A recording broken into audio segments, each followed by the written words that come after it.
when it comes out in 74 that William O'Neill is an informant because he's arrested in New Jersey, the Panthers, who were some of them were defendants, they wanted William O'Neill brought back to testify at trial.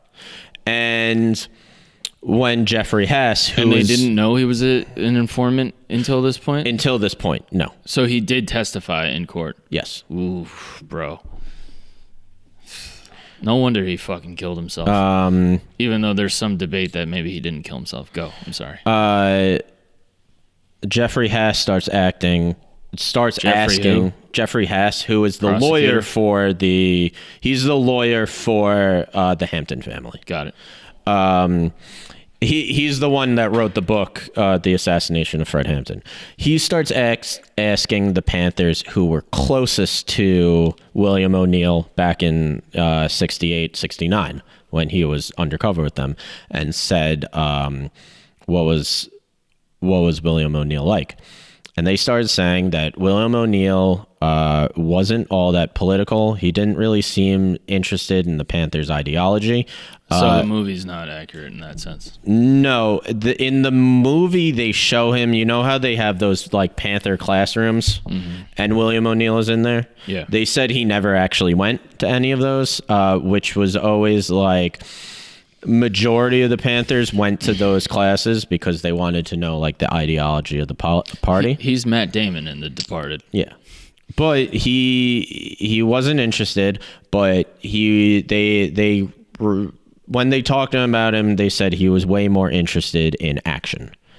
That he wanted the Panthers to kind of be more aggressive, to be more confrontational, to kind of be more violent. Yeah, I mean, he was a violent dude. And you look at COINTELPRO, what they're trying to accomplish is exactly that. To get the Panthers to turn on each other, to get them to be more violent, to be more confrontational with the police.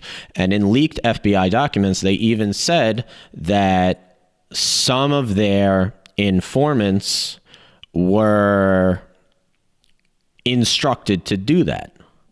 Yeah. Were specifically instructed to incite violence within the party. Dude, that's agent provocateurs. That still happens. Like, that was happening at George Floyd protests. Like, that's where the umbrella man, like, that's the whole fucking thing. Like, that mentality is still exists. When William O'Neill is on the stand... Fucking playbook from 1965. He tells a different story. Which is what? That he was... Who's he testifying against at this point? He's not testifying against. It's more of like they're more hearings at this point. Right. They're more kind of... but he's admitting that he's an informant. He's admitting that he's an informant, and he said that he actually did... He says, like, he never, tried to inspire violence or anything, that he actually was 100% on board with the Panther ideology, that he actually respected and loved Fred Hampton, and that he was really only informing for the FBI because he didn't want to go to prison. And that he was really just doing it for that. Fucking and coward, no other reason. That's another great thing about this movie is I say that, William O'Neill is the main character, but it's really more of a dual main character. Yeah, definitely. With William O'Neill and then Fred Hampton. The comparison, I remember Shaka King was talking about the comparison of one, Fred Hampton is the most courageous person you've ever met, versus William O'Neill, one of the most cowardly people.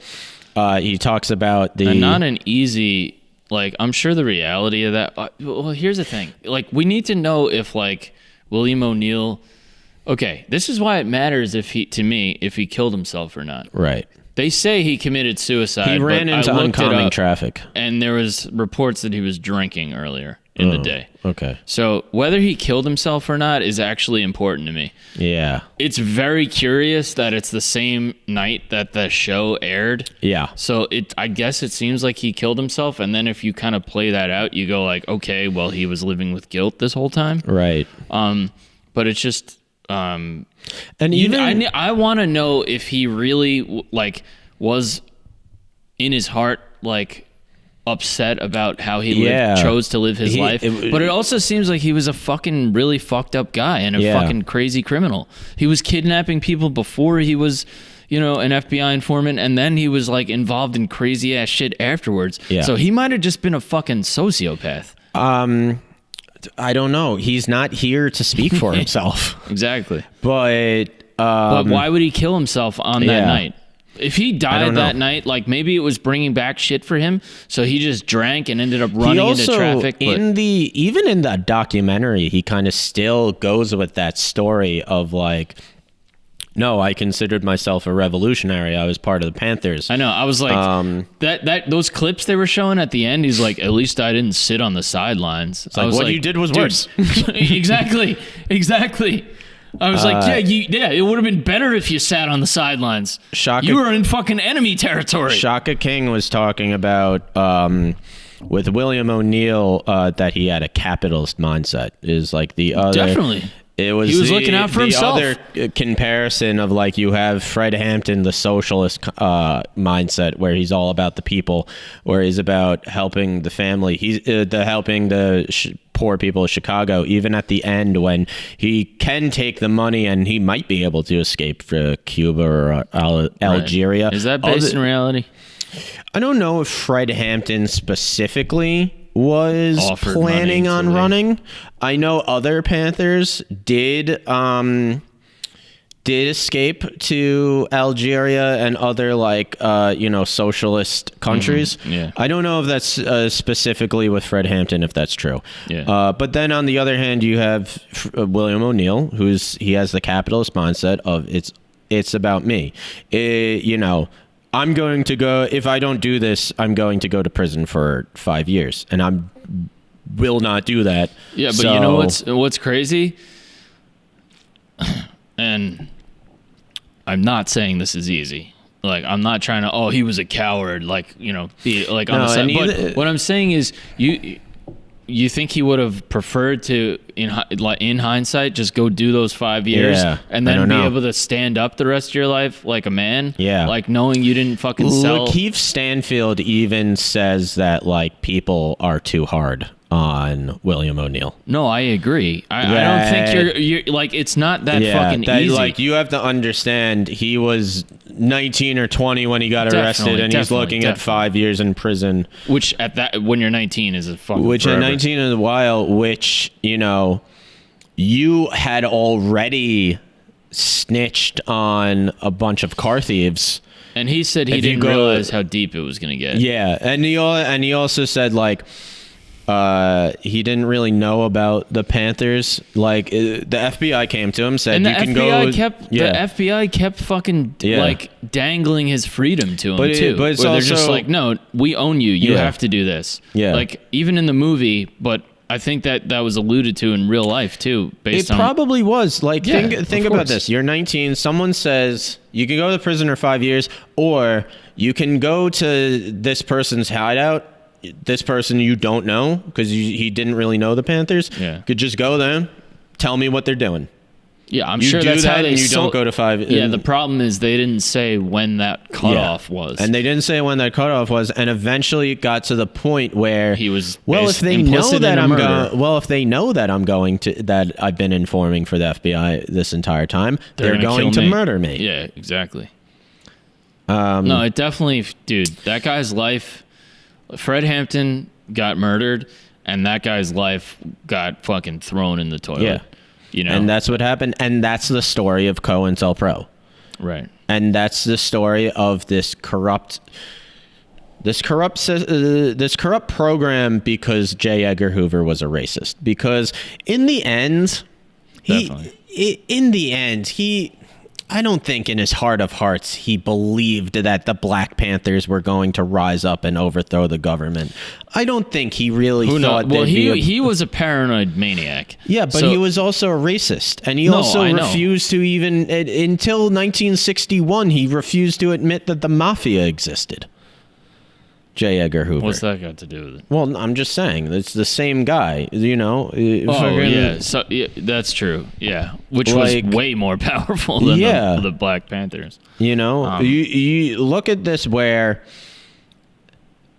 throughout the 50s, who knows? Maybe the mafia is becoming more and more powerful, a legitimate threat to the U.S. government. And he's going after the civil rights leaders. Yeah. In the late 50s, when he's having the FBI write letters to Martin Luther King to try to convince him to kill himself. When he's writing letters to Malcolm X saying, you need to turn against the Nation of Islam because they're going to have you murdered. And he wrote letters to the street gangs of Chicago that Fred Hampton was trying to basically create with his Rainbow Coalition, bring into his Rainbow Coalition. The FBI would write letters to them saying, don't trust Fred Hampton. If I were you, if Fred Hampton came to you, I would kill him. Write them letters pretending to be who? Pretending to be, it would always be signed like a fellow black brother and something.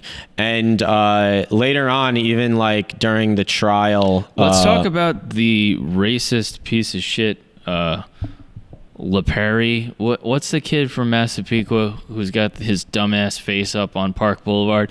So when the whatever he is, a fucking orange-haired fuck. When he put out the fucking, remember that fake document that was circulating on Facebook during the George Floyd protest? Was that him? Or that's what I've heard. That okay. I mean, look, I'm not putting it past it.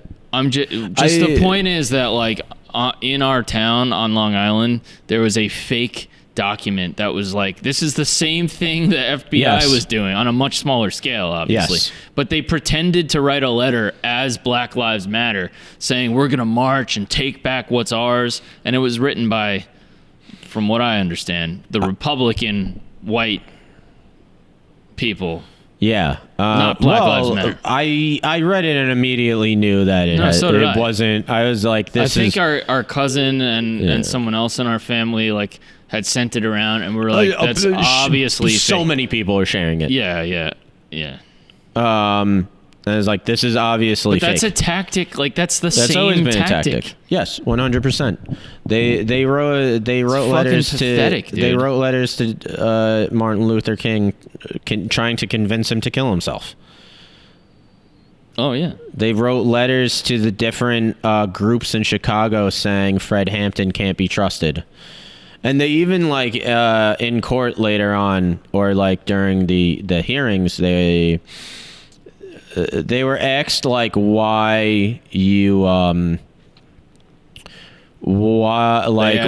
O'Neill? No, they didn't ask William O'Neill. They asked this people from these different groups of like, when you got this anonymous letter, why did you like immediately think it was bullshit? And he was like, your fellow black brother just sounded too white to me. And they kind of do that in the because in the movie the FBI sends a fake letter to the Crowns on behalf of your fellow black brother. It is I. They best regards. They use the term dig in because the FBI doesn't understand like street slang. I've never even heard of dig in. What does that even mean? I love when the guy's like reading it and he's like, dig in. Like, yeah. Well, but that was real in real life. Fucking that, and that just shows the fucking ego and the level of pompous jackassery that goes on. Like, no, I got it. I know how these people talk. Like, you're not even like, that's just how this movie makes you really angry. Really angry.